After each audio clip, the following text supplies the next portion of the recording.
I'm so conscious of my brand. Yeah. I'm so conscious of my character. You know what I'm saying? Because they could take the money away, but they could never take your character away. Yeah. And even if they do take the money away, your character could always get you more money.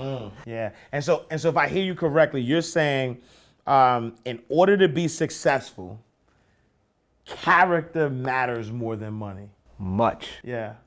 I think the secret sauce is being honorable, like being honorable to a fault, being a good person, investing in people.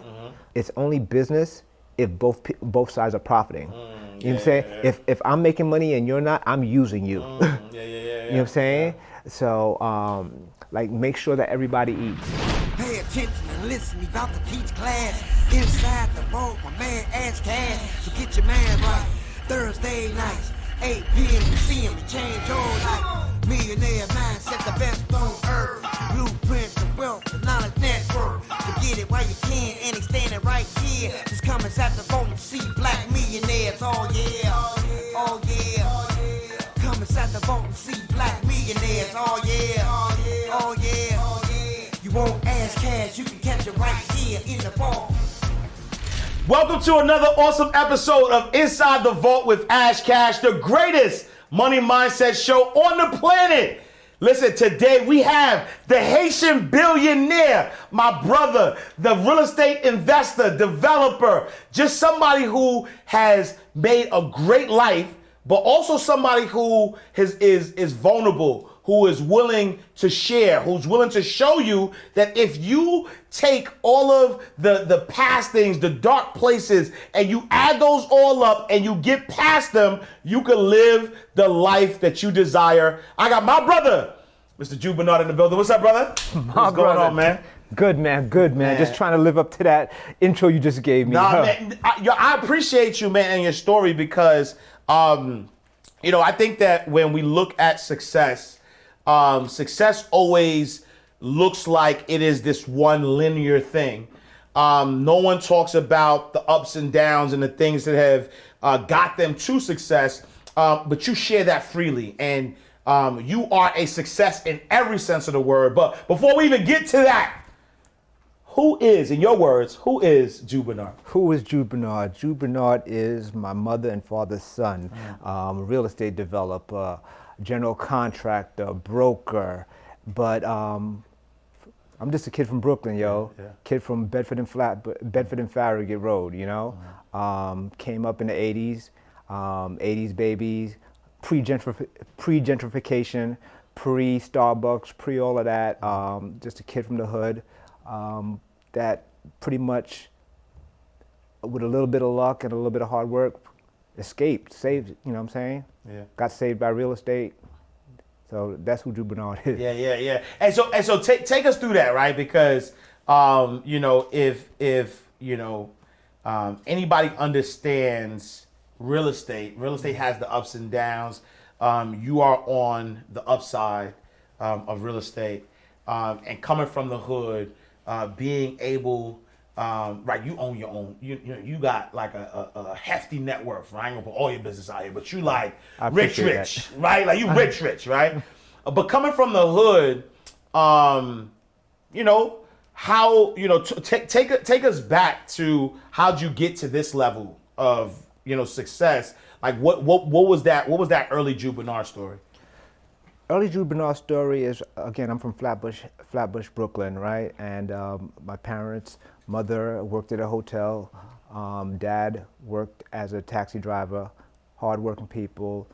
We were never poor, you know what I'm saying? Like not poor, like, you know what I'm saying? Like like rap video poor, not like that. Yeah. But, I had basics, like I had the rejects, the Bobbies, the sneakers from Bobbies and all that, that other stuff.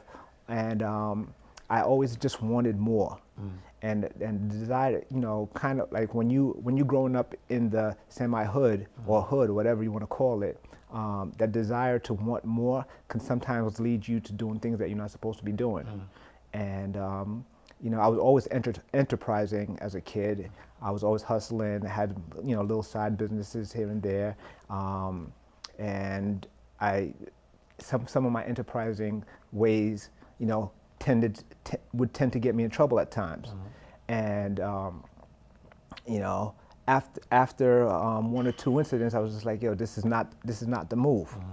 And what I started to do, I just started working hard, working really hard. Like I used to work at Verizon, working like 50, 60 hours a week, but working hard is not the way to go, you know, because it's time.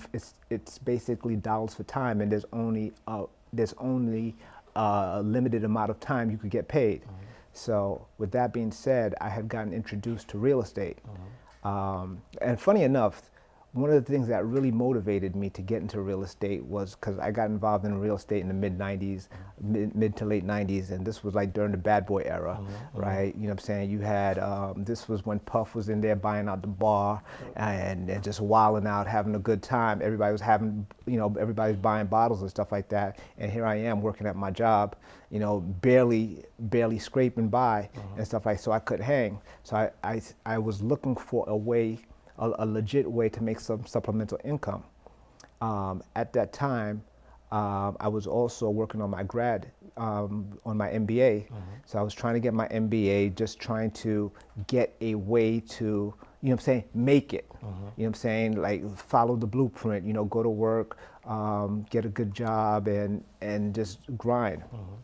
I ended up, while I was in grad school, I ended up taking out some student loans and using that student loan money to buy my first real estate property, right? And the only thing that I wanted from that real estate property was to make $500 a month. That was my goal. Right. You know what I'm saying? Like, so if I could have a job paying me what they were paying me, which was like maybe $60,000 or $70,000 back then, and then make an extra $500 a month, I'd be golden. You know what I'm saying? I could buy a couple of bottles at the bar, you know? So that was my introduction into real estate. So I got that property, pulled cash out of that, got into the next one, and so forth and so on. And slowly but surely, 20 plus years later, I'm here with you. So that's the story. That's the, you know, say that's the basic outline of who I am and how I got started in this game. Hey, what's up, y'all? Are you a coach, consultant, service provider, course creator, or expert that wants more clients to happily pay you $3K to $10K for your programs and services? If you answered yes, I have a special gift for you. It's from my guy, Marquell Russell, and it's called the Paid Ad Playbook, which shows you how to actually get 50 to 100 leads every single day that actually convert into clients. Marquell, he's used the same process to help clients create over $250 million in revenue. And this is more than $250 million. You heard me right. Some of the top influencers, coaches, and consultants in the world have used Marquell's strategies to build multi-million-dollar businesses, and they still use them on a daily basis. And the cool thing is that this works for you even if nobody knows who you are. So to get free access, go to InsideTheVaultGift.com or text VAULT to 904-447-5274. Again, that's InsideTheVaultGift.com or text VAULT to 904-447-5274. My guy's gonna take care of you. Let him know that Ashcash sent you. Yeah, and so you have a multi-million-dollar portfolio, right, in real estate and worth a lot of money, right? But throughout that journey, there were some ups and downs. There were some struggles. One of them, which is gambling. Yeah. And I think, a lot of times people think that getting money, right, is the end all be all, and not realizing that there are things that come with getting money, making money, that could actually take you in the opposite direction. So can you talk a little bit about sort of like that gambling addiction that you had to deal with? I'm just now coming to grips with the fact that my gambling had nothing to do with money, but it was my desire to win. Right? So, like I used to be a degenerate gambler, and I remember one time I was coming from work, and I drove past LaGuardia Airport, and I was stuck in traffic, so I jumped out the car and jumped on a plane and went to Vegas. Wow. Right? On that trip, I ended up sitting at a blackjack table for 30 hours straight. Wow. 30, like 20, a whole day. Wow. Wow. A day and change went by, and I was sitting at that blackjack table. Yeah. And when I came out of it, I was literally $130,000 light. Wow. You know, so like I had a lot of plans of things that I was going to do. I actually was about to take a job, and I had to make the decision. I was just like, yo, I can't take this job right now because I'm $130,000 in debt. Because I don't even know how much I lost, because I don't know how much like my cards and all that other, but I know I owed the casino $130,000. Wow. You know, so it was from that I walked out of that casino after trying to stop gambling for years. I walked out the casino and went to the first tattoo parlor I found, and I got this tattoo that I put on my hand that says "Never Again," 12/13/04. Wow. And I've never gambled a day in my life since then. Wow. Because I've been tempted to, I've wanted to, but you know, you could lie to anybody in the world, but you can't lie to yourself. Yeah. So I'd be a real clown if I'm talking about hit me and I'm looking at this right here, or I'd be a real clown if I'm driving and I'm looking at this knowing where I'm going. You know what I'm saying? So that was my thing, because I had tried Gamblers Anonymous, I had tried therapy, hypnosis, none of that stuff, none of that stuff worked. Right? Yeah. But it was this one little tattoo, this one little $75 tattoo that changed my life. Yeah. You know? And you said something very interesting, right? Because you said that gambling really didn't have anything to do with money. It had something to do with your desire to win, right? That desire to win doesn't really escape anybody. Like you know, energy never dies; it just gets transferred. Yeah. It's the gift and the curse. Right. And so how were you able to transfer that energy, and what did you transfer that energy to? Well, I'm still trying to win every day, all day. A quick story. Yeah. I was closing on an apartment building, and I was literally about to walk away with like 7 figures. And this was something like as recent as last year. I was walking away from the deal for like 7 figures, and I was in the process of like texting with one of my boys, and this was right when crypto crashed again the last time, right? And so I shorted the market. I shorted crypto, and nothing big, but I had like $500 shorting it, right? And I was like, during the closing, as things were unfolding, I was pretty much, my $500 had turned into $1,500, right? But here we are with all the paperwork and stuff going on, like for me to walk away with 7 figures plus. I'm over here stressing over this thing because I wanted to win. It was more important for me to be right. That feeling of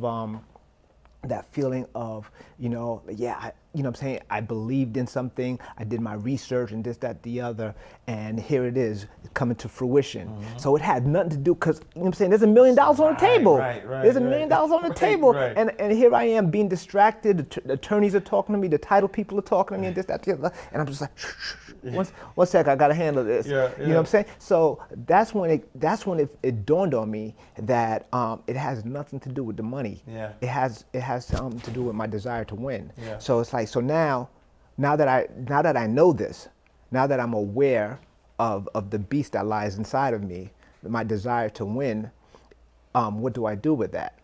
You know, so what's important to me now? What's important to me now is like making people aware of being financially aware. So so for every one of my boys, I changed their lives, that's a win for me. Yeah. You know what I'm saying? Yeah. And that's a medal. That's like another trophy. Yeah. You know what I'm saying? Yeah. Like I could like right now, I could literally say I've made 6 of my boys millionaires. I'm nice. I'm going for 10. Nice. Yeah. You know what I'm saying? So Yeah. those are like my medals. Right. You know, so it's basically, you're absolutely right. The energy is the same. Yeah. But it's just like anything in life, it's just like, how do you direct that? Yeah. You know, it's the same thing about, I was talking to some kids at a barbershop recently who was talking about credit card scams, right? And I was just I was just like listening to them. I was just like, yo, check this out. If you were smart enough to do a credit card scam, what if you took that same energy, that credit card scam that you G'd off for like $6,000 or whatever? What if you took the energy and you built some business credit, and you took the money from that business credit and you invested it into a business, or you invested it in some real estate and all of this, where you would not, you know what I'm saying, you would not like you could literally walk into the store and buy it legit without the fear that, you know that cold sweat that goes, that when you know you're doing something that you ain't supposed to do. Yeah. Imagine I was telling them kids, I was like, imagine you could do that without having to risk your life. Because you just risked your life for $6,000, Right. but it's clear that you have some sort of intelligence to you. So it's just a matter of you transferring that intelligence, that passion, that desire, that vision into something a little bit more fruitful. Yeah. You know? Yeah. And so transferring energy into something fruitful, the desire to win, having that, having the ability to, get through. So gambling addiction, things of that nature. You're not someone who is prone to loss, right? And so, you were at a situation where you lost it all, right? Like you were able to build up, wealth for yourself, but then lose it. Talk to us about that time. All right, so back in the wild cowboy days of real estate, that for anybody who doesn't know, the wild cowboy days are like from like 2003 to 2008, like when anything goes, you know what I'm saying? So I was getting money, I was buying properties, I was flipping properties, like the money was just coming.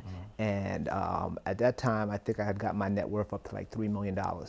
And you couldn't tell me I didn't make it at that time, you know what I'm saying? I went out, copped the big crib in Jersey with the pool, and that, you know what I'm saying? I had, whatever hot whip was out at the time, I had that and stuff like that. And when the market turned, just like that, all my joints were in foreclosure. Wow. Like I went from having a net worth of like $3 million to being in over $1 million worth of debt. Wow. You know what I'm saying? Yeah. So just like that, everything turned. And first thing that it taught me is like what really matters. Right? So I started thinking, depression, you know what I'm saying? Why do I don't even want to be here anymore? Like I won't go as far as saying that I was suicidal, but there was that, I don't give a F. Yeah. You know what I'm saying? Whatever happens, happens. I don't care. It doesn't matter. Yeah. Because like I remember sitting in my house waiting for them to come foreclose. And it came to a point where I was just like, you know what? I could sit here and die, or I could fight. You know what I'm saying? I chose to fight. But along with that decision, I was just like, all right, what are the things that are important to me? One is the people that I love. You know what I'm saying? The relationships that I'm making. So with all that being said, those are the things that drove me to start pushing forward. So like once real estate fell apart, I started doing it all. Like I had, I ended up, one of the last things that I did before they came to foreclose on my crib pretty much is I had this big party at my house. And I remember the next day I was cleaning the hair out the skimmers. And I was like, I was trying to figure out what girl had, you know what I'm saying, like had this hair weave, and then I went back and looked at the pictures and I realized they all had hair weaves. Right. And then I was talking to one of my homegirls. I was just like, yo, it's crazy, all this hair weave stuff like that. How much does that stuff cost? And she told me. started researching, and this was like 2009. So this was before like you could get anything online. So what ended up happening was I ended up going to India. Wow. And finding a hair connect. Wow. Finding a hair connect, and then I opened up a shop. Like a straight dude who knew nothing about hair or makeup or any of that stuff. We jumped into business. I started this business called Select Strands. Out the blue, and within 2 years, I was like the number 3 hair supplier of Indian hair in New York. Oh, wow. Yeah, you know what I'm saying? Yeah. So I rocked out with that for a couple of years, and I started, started making some money. I was doing that. I was Airbnb-ing out my house, my personal house. I was Airbnb-ing out some of the rentals that I had. I was doing that.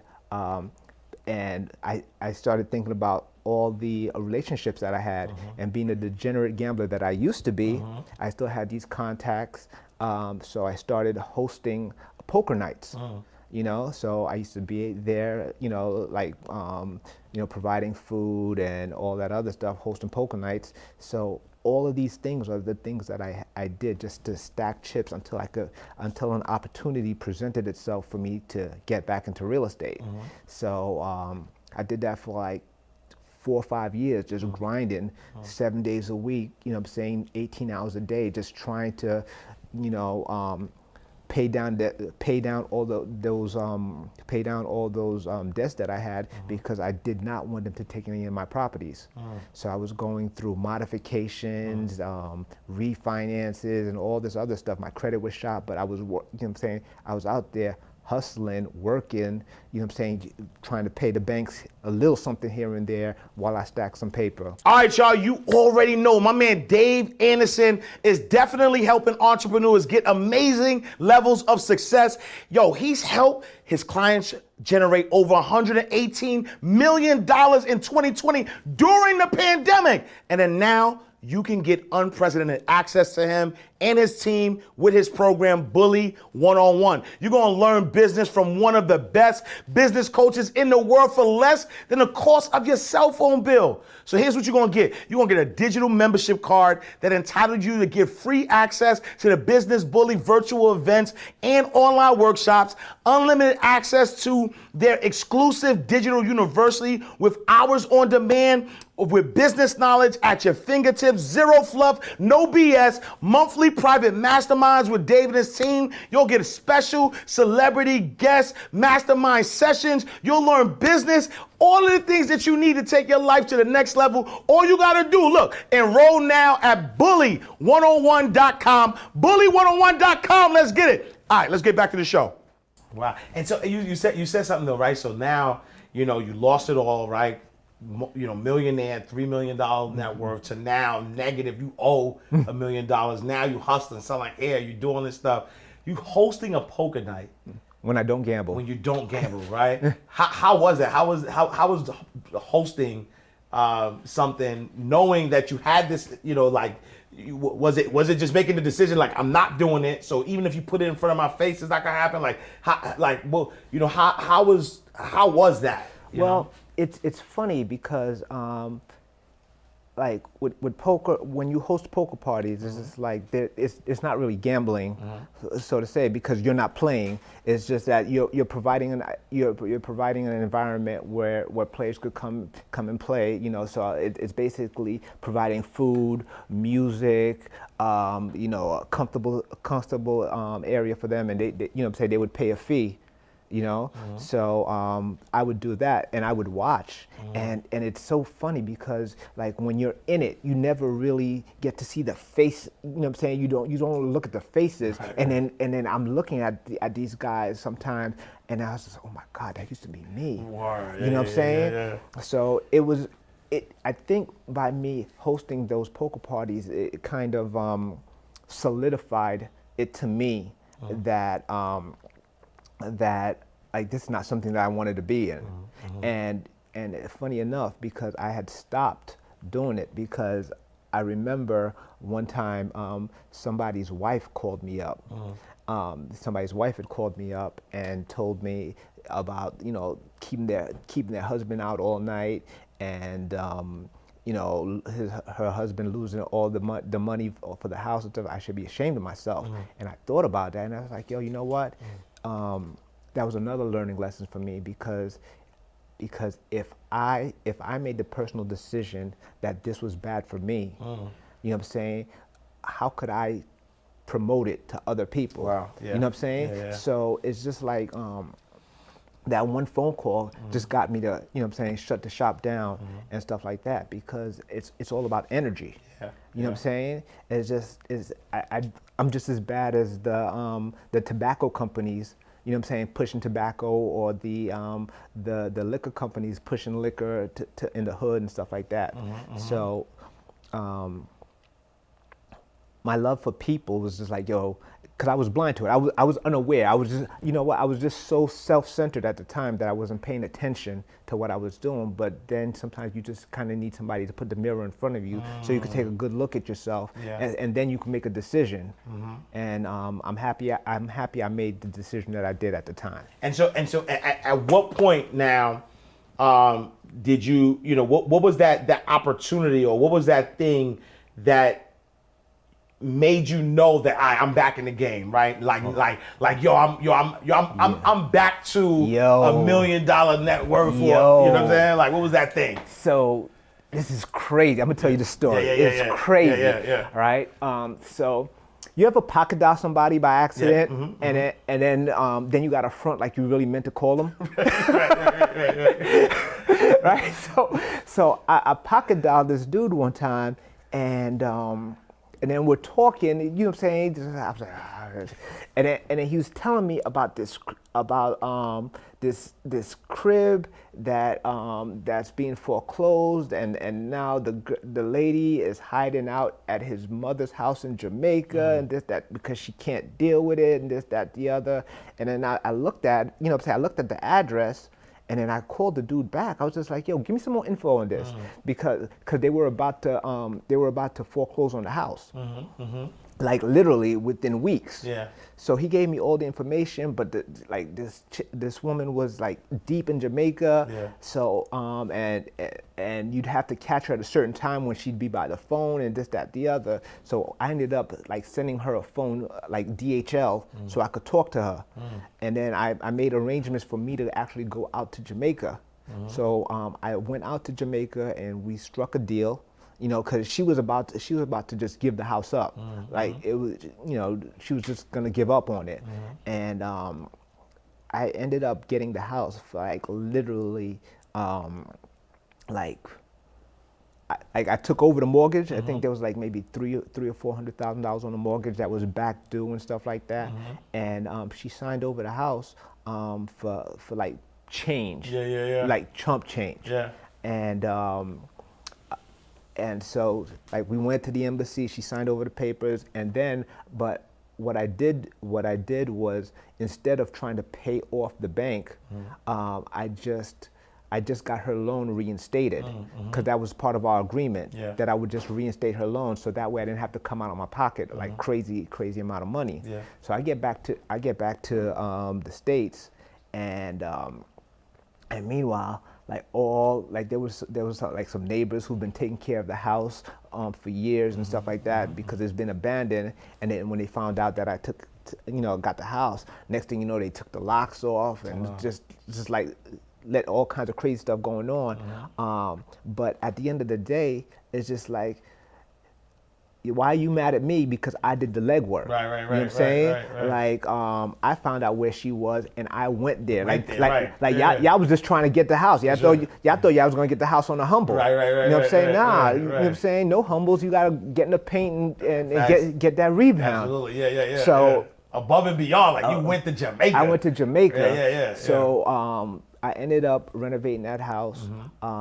And at the end of the day, I was all into that property for about $500,000, like everything, all in. Like I begged and borrowed to get them. Oh, that's another story of where I got the money from.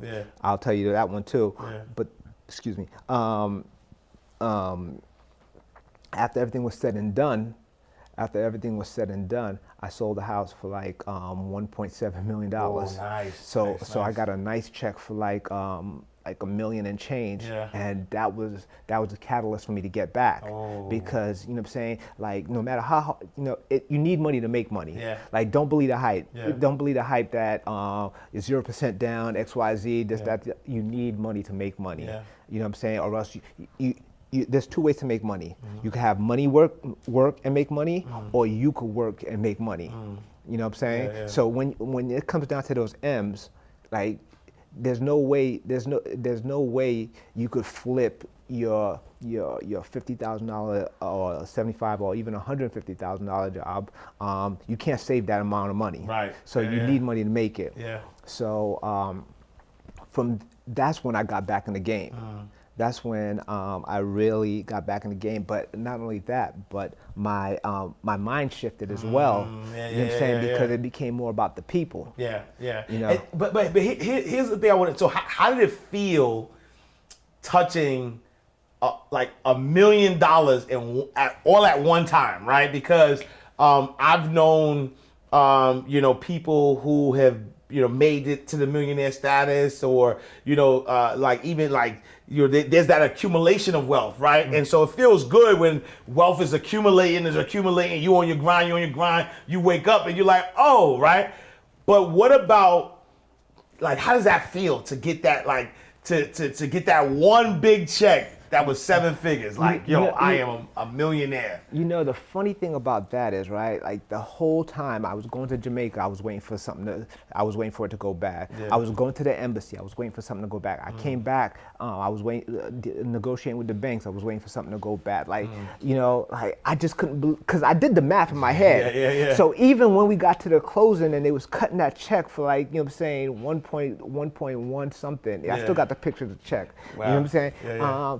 Like I was like, oh my God, this is the most money that at that time. At that time, that's like the most money I've ever made in my life. Yeah. You know what I'm saying? And it was surreal. Yeah. But the thing about it is, although it was the most money I've ever made in my life, my expenses from like living humble for the last X amount of years had like made that $1 million a lot more than it would have been before, because because I wasn't at the club blowing $5,000 a night anymore. I wasn't pushing like the hottest whip of the summer anymore. I wasn't trying to cop a new watch anymore every chance I got, and most importantly, I wasn't out there trying to impress people anymore, because the people who were impressed when I had it before, they weren't around anymore. And I realized that the people who are impressed, you don't need them. Yeah. You know what I'm saying? Yeah. And so, and the people you can impress are the people that you want around you. Yeah. You know. Yeah. So I wanna backtrack to that story one more time. Yeah. To touch on something really important. So the whole time, like from 2009 to 2013, when all this was going on, I was working with this girl, and like she was my ride or die, working with me all the time. And I remember like when this opportunity came, I needed like 150 grand. I was short like 150 grand to make this deal happen.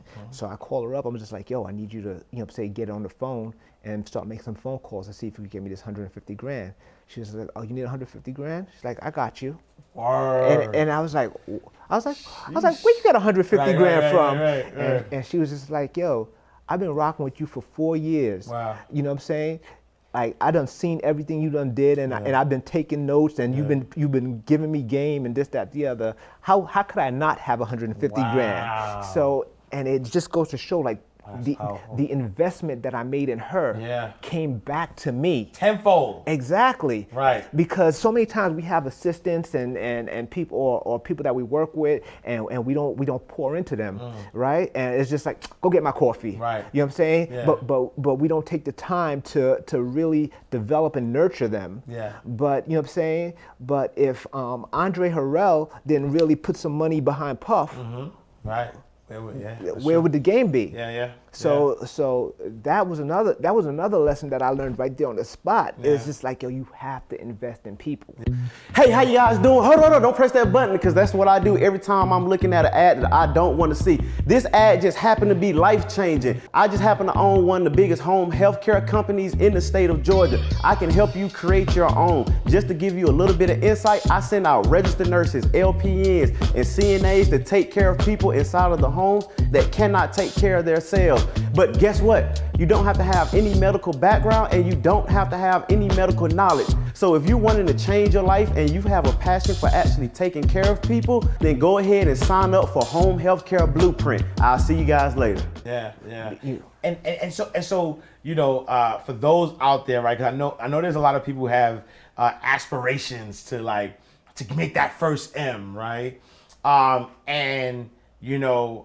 There's always this saying that the first M is the hardest to make, and then after that it gets easier. Is that the truth? That's very true. But more importantly, the one thing that I want to say is that in my whole life, I've spent a lot of time chasing money, and I've never made any real money chasing money. Ooh. Right? Yeah. All the money that I've made have come from investing in the process, right? Like being passionate, being professional, you know what I'm saying, being like passionate about something and doing it right, and the money has always been a byproduct. You know what I'm saying? So yes, that first M is hard to do, because the reason that first M is hard to make is because you're educating yourself. You know what I'm saying? So it's just like it's not that the M was hard to make. It was trying to get your mind to a point where it could make that. You know what I'm saying? But that's when you was a freshman. Right. But by the time you a senior, you understand the game and you know how to play. You know how to play the game a little better. I think one time you had put a post up, right? And then And then I hit you on a text, and I showed you had put a post up about you working hard for money, but something. And then I sent you a screenshot of something of what I had made that day. Yeah. You know, like I had just like. Oh yeah. I know what you're talking about. Yeah, I remember that. I remember that text too. Yeah, I do now. Yeah, it's just like I had made 6 figures in one day in the market, right? Yeah. And 109,000. I remember that. Yeah. I made like 109,000 that day, right? And it was just so easy because I knew what I was doing. Yeah. And once you know what you're doing, it's just wash, rinse, and repeat. It's just a cycle. It's just a cycle. And so, I'm glad you said that, right? Because I want to, I know a lot of people again are trying to get to that level, right? And there's a process, right? You get to you get to the first M, but that's because you follow the process. You learned that process, and then now all you have to do is rinse, repeat. So that keeps coming up for us. And so talk about that process, right? Like somebody right now who is wanting to get into real estate, right? And they want to be successful in real estate. And there's so many, there's so many different aspects of real estate, So like you said, you're a real estate investor, real estate developer, landlord. There's so many things that you do. But what is the key, right, to being able to start in real estate and really build wealth, really build the level of wealth that you've been able to build and be successful and maintain it though too? I think the first thing you need to do is build relationships. Okay. You know what I'm saying? You can't do this by yourself. Yeah. You know what I'm saying? Like I do 0%, I spend $0 on marketing. Like every deal that I've ever gotten is due to a referral. Wow. So the only way I get those referrals is through relationships. And so one of the ways that I build relationships is by being in different aspects of the business. So I'm a real estate broker, meaning I have people that buy and sell properties, that work for me. I'm a real estate developer, meaning that I'm in constant contact with other developers and brokers from other agencies who put me onto deals. I am I am a general contractor, meaning that if while I'm fixing properties here and there, I got my ear to the streets and I'm talking to people. You know what I'm saying? So all of these are not only just referral sources, but they're also like other forms of income. And they're also other avenues for me to build relationships with people and get my tentacles out there. And not only that, but it's also other people who know who I am and what I do that are willing to invest in me.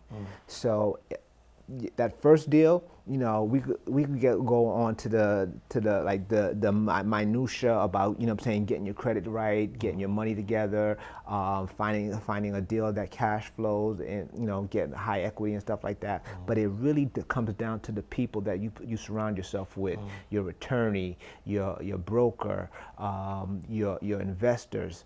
You know what I'm saying? Like investors, most important people, you know what I'm saying? Like, they're the plug because you need them, and that also, like, the process is making sure that your investors always get paid.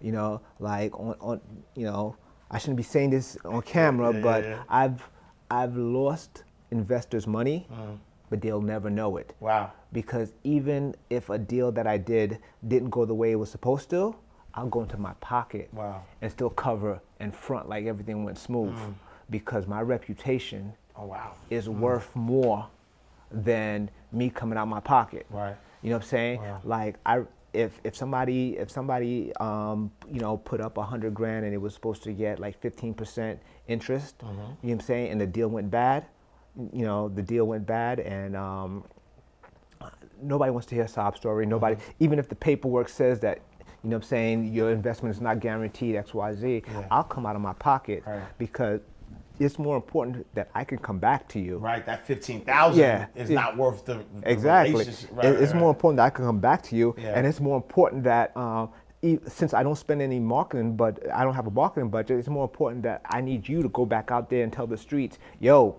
that dude Jude, you know what I'm saying, he can't, you know what I'm saying, that's who you got to mess with because he's legit. He's this XYZ. You know what I'm saying? Because I've been in this game since 1997, and you see me on the gram. I talk a lot of junk.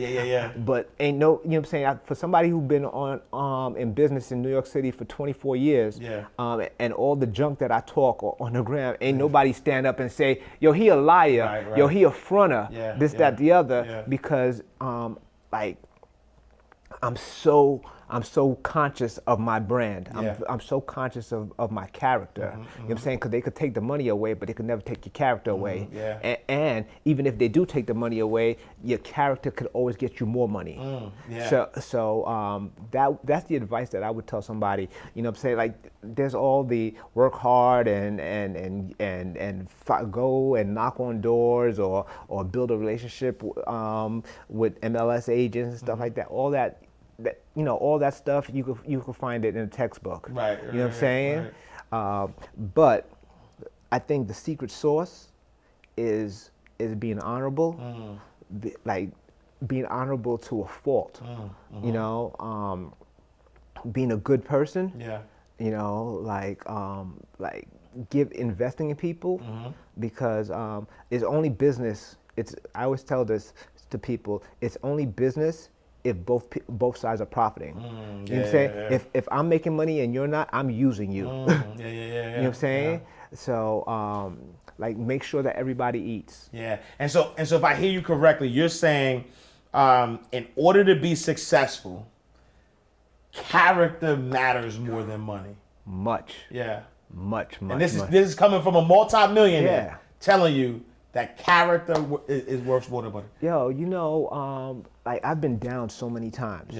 I've been down so many times, and what has always been my saving grace was like the belief, you know, the faith that people have in me of my character. You know what I'm saying? Because there are always circumstances that are out of your control. But like, once the people around you know that despite anything, you will prevail. You know what I'm saying? It's okay. You know, like, I've had like I've had a friend of mine, while I was a degenerate gambler, take out her entire 401k and give it to me to get back on my feet. Wow. Because while I was still gambling. Yeah. Wow. And in hindsight, the funny thing is, in hindsight, I was just like, yo, you wildin'. Yeah.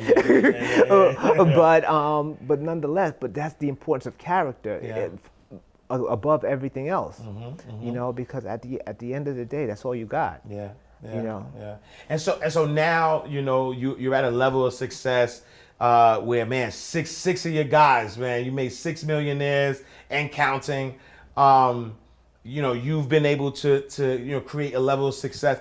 What advice would you give to your 18-year-old self? Give sooner. Ooh, okay. Because I spent the very first half of my life, not even the very first half, I think it was the very first time that I did anything for anybody else besides myself was in 2010 when they had the Haitian earthquake. I had a fundraiser for them, and that's when I embraced the joy of giving. Like there's like the average man is concerned about himself. No, excuse me, the weak man is concerned about himself. The average man is concerned about his immediate family. And the great man is concerned about the world around him. Yes. And that's, their sphere of influence, the people that they impact, right? And the more people that you impact, the more people that you touch, that energy is going to be reciprocated back to you. Yeah. So the more people you help, the more people you give game to, the more people that you take the time to nurture them and to build them up. Those are soldiers in your army. So I would have told my 18-year-old self, yo, stop trying to get over. You know what I'm saying? Stop trying to get over. Get with these people who are trying to do stuff and work with them in order to help build them up, because it'll come back to you. Because at the end of the day, nobody like befriends once you're up here. Yeah. Like nobody befriends the guy that's down here, right? But when y'all both right here and you befriend this person right here and you invest in them, and as they go up here, like now you're friends with the guy up there. Right. You know what I'm saying? Yeah, So it's so important that you build these relationships. Yeah. You know what I'm saying? Yeah. Invest in people. And that actually goes back to the saying where they say, if you want to get what you want, help enough people get what they want, and that's gonna like amplify what you want. One of the things, the whole reason that I started the Brooklyn Bank on the financial literacy, economic empowerment, wealth building tip is so many people just don't know.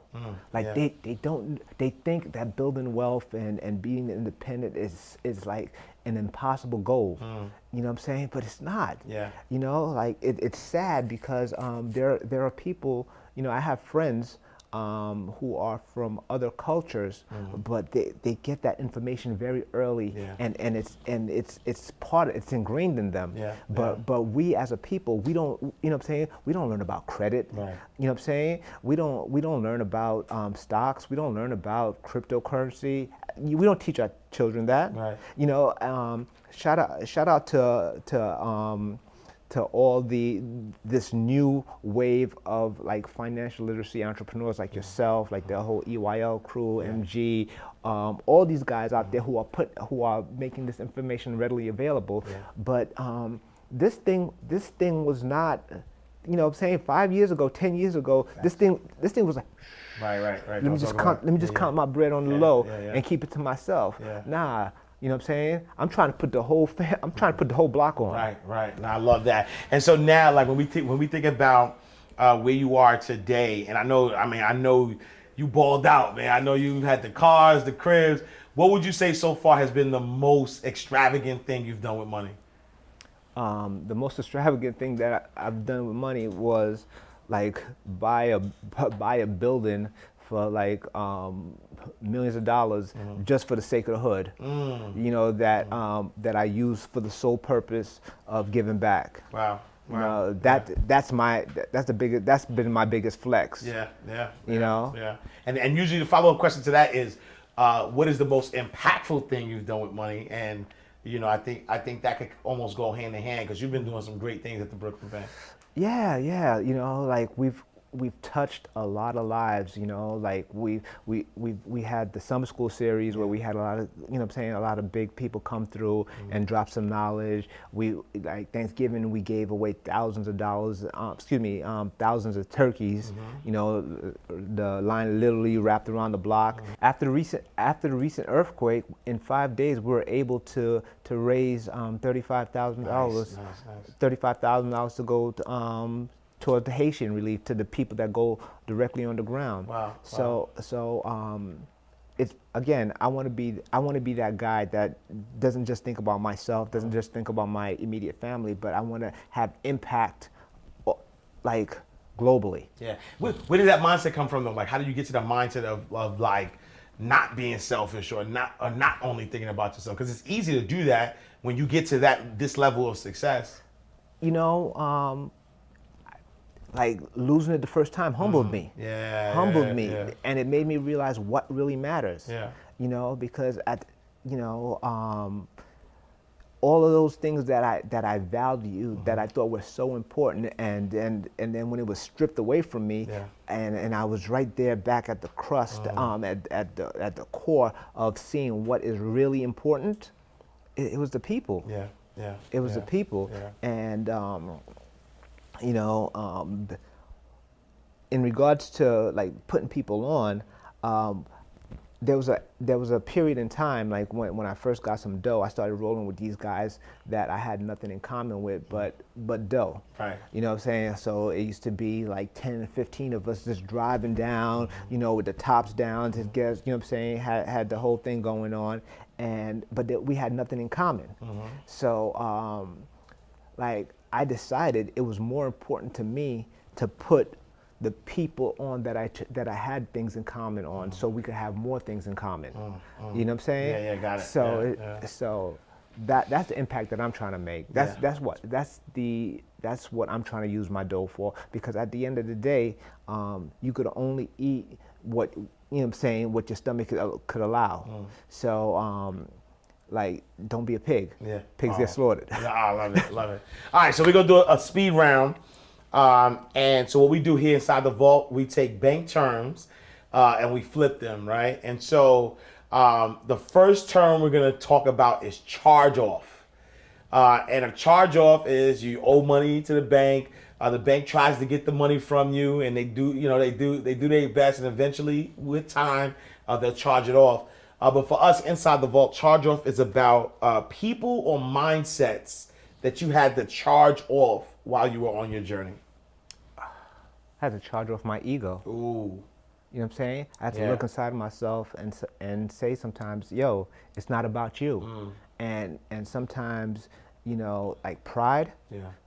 Pride, I don't know how the saying goes, but pride in the fall or something like that. Oh, pride comes before the fall. Exactly. Yeah. And sometimes you just got to let it go. You know, like there's so many times there's been good people, there's been good people that have come into my life. You know, funny enough, I'm going to give a true story. I had somebody who used to work for me, and then, you know, like, you know, two A personalities clashed, and we bumped heads and stuff like that. I used to bump heads all the time. And so we went our separate ways, and then in hindsight, I was just like, yo, you know what, this was a good dude. So what I would do is I would like refer him business. But we still ain't speaking. But if somebody asked me, I would refer him business. But what I did recently, because I realized the only thing that had stopped us from continuing our relationship is pride. So I called him up. I was just like, yo, what's good? How are you? And he was a little, I'm good. Like, what do you want? I was like, I don't want nothing. You know what I'm saying? I just wanted to let you know that, you know, like, whatever happened in the past happened in the past. We ain't gotta be best buds and stuff like that, but it's all good. You know what I'm saying? So letting the ego go. Because like great things could like once we let the ego go, that's great things could happen. Absolutely. All right, term Number 2 is trust account, right? Trust account is where you put your valuable assets and you put it in there. You keep it protected. You help it grow. What people or mindsets do you have in your trust account that's helping you grow? My family. And when I say my family, I'm not just talking about mom, dad, and things like that, but it's the core people around me that keep me protected and keep me grounded. That like my circle of trust. Like whenever, like I remember when the whole R. Kelly thing went down, the first thing that came to my mind was like, yo, where was this boys at? Right, how did this happen? Right. You know what I'm saying? Yeah. Like, how did nobody pull him to the side and be like, yo, oh, you wildin', son? Yeah. Stop wildin'. Right. And like, it doesn't matter how many M's I got.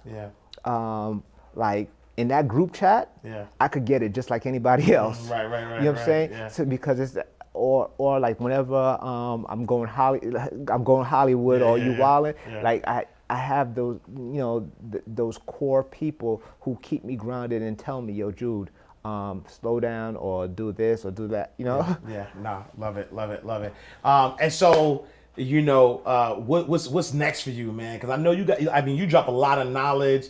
You're definitely somebody that's tapped in, somebody very knowledgeable in the real estate game. Any future projects? Like what's next? When we look up next 3 to 5 years, what is Jude doing? Well, the truth of the matter is, you're gonna be great at whatever you spend your time doing, right? Yeah. And I've been able to build amass this real estate portfolio and this business portfolio because that's what I've been focused on. And one of the things that I really want to concentrate on going forward is working on family and balance and being less stressed and stuff like that. So the businesses that I put in place, they're kind of on cruise control. Nice. I'm an old man too. You know what I'm saying? So I'm looking forward to just letting these businesses like grow on their own and putting a team together and letting them grow so I could enjoy the time with the people that I love a little bit more. I love it. There you have it, right? The Haitian billionaire, Jude Bernard, multi-millionaire, real estate investor, developer, but he's a good guy, and so make sure y'all tap in. If somebody wants to tap in with you, connect with you, where can they find you? You can hit me on the gram, Mr. Jude Bernard, or you could go to judebernard.com, and I'll be right there, I'm accessible. There you have it. Another powerful episode of Inside the Vault with Ash Cash. We bringing you nothing but heavy hitters that will change your life forever. The game that you're hearing, you cannot unhear. Einstein said, once your mind gets stretched to a level, it will never get unstretched. So you keep tuning in. We're going to keep stretching that mind. We're going to keep depositing, right? Some positivity, some real game, some actionable game that you could take to the next level. Because my man, look, you got to have the type of friends that text you and be like, yo, I just made $109,000 in a day. Right? That was nothing. Light work. Not 6 figures in a year, not in a month, in one single day. All right, y'all. Ash Cash, Inside the Vault. Make sure you follow us on all social media platforms at Inside the Vault. Follow me, Ash Cash, at I am Ash Cash. And we're closing the vault. I'm going to see you next time in God's will. Same time, same place. Peace. Oh yeah. You won't Ash Cash, you can catch it right here in the vault.